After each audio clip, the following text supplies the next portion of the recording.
या दिवशी फक्त एक मूठ धान्य भगवान शंकरांना अर्पण केल्याने आयुष्यात कसे बदल घडून येतात ते आपण 2 मिनिटात जाणून घेऊया. श्रावण महिना हा महादेवाला समर्पित आहे.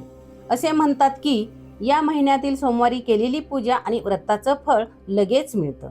म्हणून या महिन्यात सोमवारचं व्रत करून शिवपूजनानंतर शिवलिंगावर शिवामूठ वाहण्याची परंपरा आहे. शिवपूजेत पाणी, दूध, बेलपत्र, धोत्रा आणि पांढऱ्या फुलाचा समावेश असतो. आणि शिवामूठ म्हणजे वेगवेगळ्या प्रकारचं धान्य अर्पण करणं. तर बघा कोणत्या सोमवारी कोणती शिवामूठ वाहिली जाते. पहिल्या श्रावणी सोमवारी तांदूळ अर्पण करावं, त्यामुळे घरात लक्ष्मीचा वास राहतो.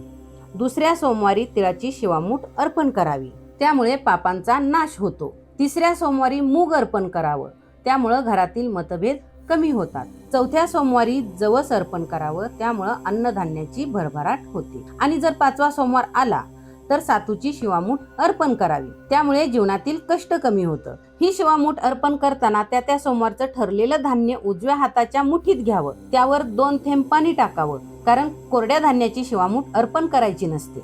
आणि ही मूठ उभी धरून शिवलिंगावर अर्पण करावी आणि शिवा शिवा महादेवा माझी शिवामूठ ईश्वरा देवा, मनातल्या इच्छा पूर्ण करे देवा, ही प्रार्थना करावी. त्यामुळं आपल्या मनोकामना पूर्ण होतात.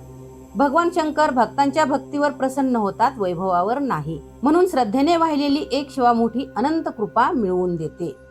ही माहिती जर तुम्हाला आवडली असेल तर कमेंटमध्ये लिहा हर हर महादेव. आणि अशाच आध्यात्मिक माहितीसाठी आपल्या चॅनलला सबस्क्राईब करून बेल आयकॉन प्रेस करायला विसरू नका.